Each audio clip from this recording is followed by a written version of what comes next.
Hi, I'm David Grosso from Gen FKD, and I'm joined by my new friend Robert Boyle. What's up? Oh, that's not much. I'm on the show with you. So you're from Nice Tattoo, right? Tell the audience a little bit about yourself. Sure. So I am the founder of a company called Nice Tattoo. It's a tattoo parlor in Brooklyn. And the basic idea of the shop and the brand is that it's a tattoo parlor where everyone is just really nice to you. Well, great. Very simple. Very simple. That's well, this is our first inaugural show of Bookstr Business, and we're going to talk about books that can empower your life. So Robert here, who, aside from his tattoo life, also loves books, brought us 3 recommendations. And the first one is, You Are a Badass. Oh, thank you. Thank you. No. I'm talking about the book, Robert. That's true. Yeah, that's true. So tell us about that book, You Are a Badass, by Miss Jen Sincero, correct? Yeah. So the book, the book is it's a self-help book in many ways. I found it when I was going through a period of time in my life that was just like emotionally difficult, and I came across it, and the cover was bright yellow, and so I thought that was interesting. It caught my eye, and it's consumer psychology. They got me. They got me from the jump. And so the basic concept of the book is, and what really struck me was this idea that, like a lot of self-help books, that you're a badass. That was cool. But the structure of the book is funny stories. It's very personal. It's about money management. It's about sort of empowering yourself. Not doubting your greatness, any of that. And so for me, it hit me at a point in time in my life as a business person, as a dad, as just a person, that it was okay to sort of push forward with the things that mattered to me and made me happy and made me the happiest if I wasn't having a negative effect on anyone else. And the WASP guilt that's sort of consuming my whole life. The WASP guilt. I feel like a lot of people suffer from guilt of all varieties. Yeah. WASP guilt, right? Yeah. And it just from the way I was raised to the structure that my life had taken, I just didn't feel comfortable pursuing things that made me happy. It made me feel selfish. And so the book really drove home this idea that if you're not hurting anyone, if you're not you're not stealing, if you're not doing something negative in society, if it makes you happy, you should feel okay to do that. And that was, for me at that point in time, was pretty revolutionary.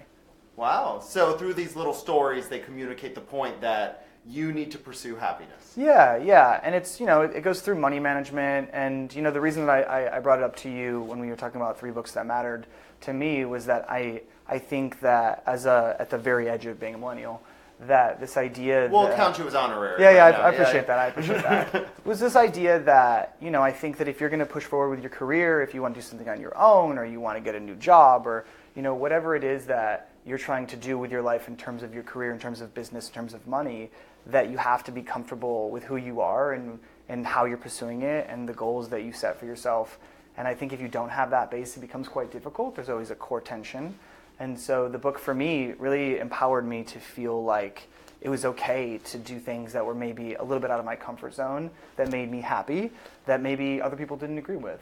Well, a lot of people encounter that. I feel like anytime we're in a situation for the first time, sure. I mean, like we this. may be aware, like right now, this first show, sometimes I'm aware of my badassness, if we have to create an adjective, right? Yeah. But sometimes I don't feel especially confident, especially if I'm doing something for the first time. Yeah. And millennials find themselves in situations like that where, wow, I've seen old people do stuff like this my whole life, but now I'm the one in the boardroom giving the presentation. I'm the teacher. I'm the university professor, et cetera, et cetera. So how do we muster up the confidence to fulfill these roles? Yeah, I think that especially there's sort of this systematic way that the generations before us have created this narrative that millennials are like trash. And, in the end, millennials are not responsible for the economy collapsing or the housing market collapsing.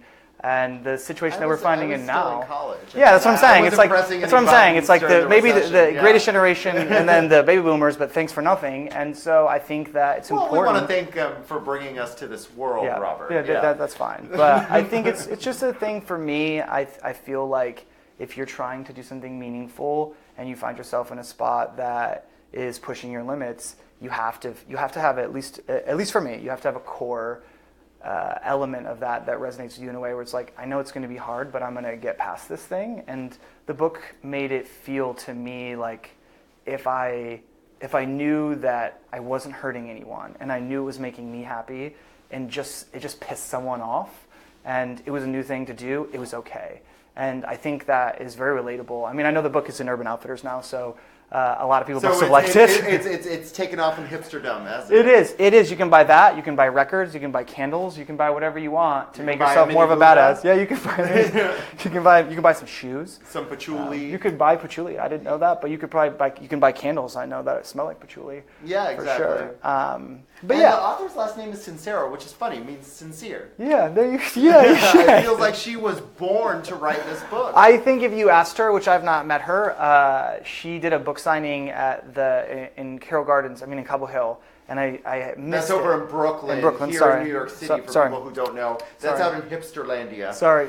It's yeah. It's more of a yuppie neighborhood than hipster, but that's fine. I didn't get to meet her, but I think if you read the book, you get the sense, at least I got the sense, that it was a book that she was, that she was sort of meant to write. The experience of her life sort of ramped her up to being in this place where she, she had to take a step back and assess what was going on. And from that, she distilled all these stories down in a way that I think are very relatable, especially if you're trying to do something new with your life. I think sometimes you need a push, and the book gave me a push, and I recommend it really to everyone. I've gotten 3 people copies of it. It's very helpful. Well, anyway, moving on, I heard the bell, so, Yeah, there you go, yeah. Business, that means ding, time to move on to our next book. Robert, you recommended Elon Musk's biography, didn't you? I did, yeah. Elon Musk, I really like him, big fan of all his products, think he has the potential to change the world. I don't know if you ever read his wife's manifesto. That was pretty damning. She wrote a huge essay about how, he has some moral failures at the personal level, but we're going to leave that behind. We're going to talk about, this book, about Tesla, about SpaceX, and the quest for a fantastic future. Yes, I got it right. Yeah, I think that if my ex-wife also would write a thing about me, I think that it could be morally damning also. So I didn't read that. Fortunately, I don't have I didn't that read yet, that. So. Yeah. Please don't submit that. I haven't read that manifesto about you yet. No, that's fine. But yeah, no, I did. It struck me I don't read a lot of, as I was telling you before, I don't read a lot of, I think, sort of business books. I've worked the last 10 years in helping people build companies, and so I've been pretty busy doing that. But I do try to read books that are biographical or autobiographical in nature. And the Elon Musk book, I recommend it again to everyone because I think it's really easy to lose sight of the fact that the world that we live in now was made by someone. So Thomas Edison was a guy. Nikola Tesla was a guy. Just like you and me? Just like you and me. Just like, the Vanderbilts and the Carnegies and the, those guys. Power they did. They lived a different time, but Elon Musk is, I think, special in the fact that, at least to me, the scale at which he views the world and the way in which he views the world is not limiting in any way. And I think as an entrepreneur, as a person that's trying to change the world in a positive way, certainly at a much different scale than he is, it was really interesting to see the flaws and the pros and the cons of him and the way he approached life and approached problems, and certainly more extreme than myself. But I think if you think about someone invented the light bulb, he is inventing the future for us. And I think that as a person that wants to build things and change my life, it was really motivating to read. Every time I see an announcement coming from Elon Musk, my mind is blown. Whether it's the Hyperloop, which are these tubes that will create a transportation system that could get us in between New York and LA in an hour or 2 hours or whatever it is, to, solar power for all our homes, to missions to Mars, where did this guy come from? Obviously, he's South African. Yeah. His mom is Canadian, evidently. Yeah. And he made his way over to the United States. He's very proud of America. He loves America. He loves America. America. He's a big America fan. America. He thinks this is the greatest country that ever existed, which I tend to agree. Sure. And, he's quite a character. He almost strikes me as the Willy Wonka of the future. Yeah, I think he's like a mix of Willy Wonka and Iron Man in many ways. I think if you ask him, probably more than one of those. But yeah, I think that it's really, at least in my experience, people are limited by the scale at which they view themselves. And he very clearly made it way up here. His goal is he wants to colonize Mars, and it certainly takes an amount of mental dexterity to even approach that problem in a way that probably a lot of folks don't have, myself included. But I do think when you are trying to do things with your life and you're trying to change your career or you're trying to grow, whatever it is, you're limited by the scale at which you view the potential in front of you. And he certainly does not view himself as limited in any way. And you can see the impact of that on the problems that he's solving. Like, he is working on major problems in major ways.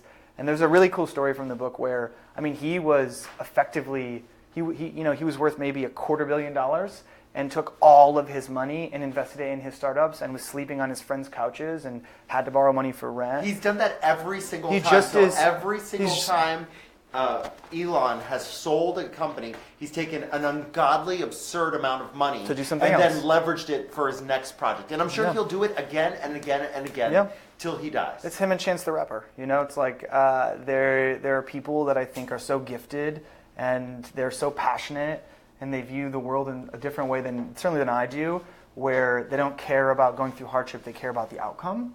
And as a person that's somewhat risk averse, I just found it. Yeah, I like the book a lot. I'm like, I think I have a 5-year-old daughter, and I tell her all the time that Elon Musk, when he was little, he was in the car, and all his friends were afraid of the dark, and he would tell them, why are you afraid of the dark? The darkness is just the absence of light. And that, I think, is a really aggressive, profound point of view. Robert Frost would say. Yeah. I mean, it's just true. But, a unique mind, a person that's experienced a lot of ups and downs in his life and has been willing to work extremely hard to get where he needed to go. And again, for me, I think that the book is so meaningful because it shows you that if you don't limit yourself by scale, if you're willing to attack like really, really difficult problems, and you're going to dive in, and you have to avoid being an asshole, you have to avoid being intense. And I know there are a lot of stories about him, especially when he was younger, when he would send horrible emails to people. And I mean, I've made mistakes. If I've harmed anyone that's watching this, I apologize. But let he who has not harmed cast the first stone. It's just one of those things. Like, if you want to set grand goals and you're going to learn along the way, you're going to offend some people, and I'm not on board for that in the sort of Uber way now. But I do think that the idea of being able to build an interplanetary species is a huge problem, is a huge opportunity, and takes a huge mind, and you can't be limited. And for sure, Elon Musk is not limited, in any way in terms of the problems he's trying to solve. And so I highly recommend that book to people. I mean, he's an idol for millions and millions of people all over the world. Yeah. And also, he has the best hair transplant I've ever seen I didn't know he had in my life. Shout out to Elon Musk hair man transplant was person. bald down to the cranium. That man has a fuller head of hair than you do, Mr. Boyle. Yeah. Well, you know what? That's all right. My hair, I'm hiding a lot. So he leveraged all that money from one company to the next, except for a very pricey hair transplant. Yeah, exactly. Not cheap for sure. Shout out to him. So speaking of creativity, our next book, and our last book here for Bookstr Business, is Creativity, Inc., and it's all about the creator of Pixar. It is, yeah. Ed Mullen, one of the founders of Pixar, he wrote a book about sort of how to manage teams, how to create culture, how to grow business. Just keep swimming. Just keep swimming. Yeah. Nemo. Right? Just keep swimming. That's that, and I guess that's a wrap. Yeah, just keep swimming. Just keep swimming. Yeah. That's all we're gonna. I guess Finding Dory, Finding Nemo, all those things. Finding Robert. Yeah, Finding Robert. Thank you. I appreciate that. He's been gone for a while. So Pixar is another company that's just kind of blown our minds. I mean, I was still relatively young when Toy Story came out, and all these other movies that have come out of Pixar. Of course, they were eventually bought by Disney. Sure. But this is one of the most innovative places on the planet. Yeah, and that's what the book is really about. That the book is Ed Mullen's sort of first person. There's anecdotes and the first person narrative around the idea of Pixar, to the first iteration of Pixar, to chasing the software behind Pixar, to what eventually became Toy Story.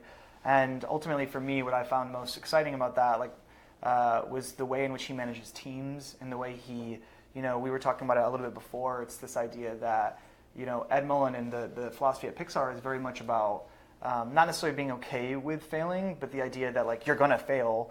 And failing is inevitable. It's just one of those things. But disaster. It's exactly the idea that not everyone is amazing at everything, and so building teams with creative people and having creative people that are excellent attacking a problem is going to give you results that are far, far grander than trying to take a mediocre team of people that are all really driven or motivated, but maybe are not quite so excellent on the creative side. And And I'm not a creative, so it's for me. It's been a book that was very meaningful in my life, having to And not making the same mistake again and again. Yeah, right? yeah. I mean, and also it's like in my experience, like I'm opening Nice Tattoo now. We're raising money, we're doing all that stuff. But my last company was a company called Vox Media. Before that, I worked for Russell Simmons.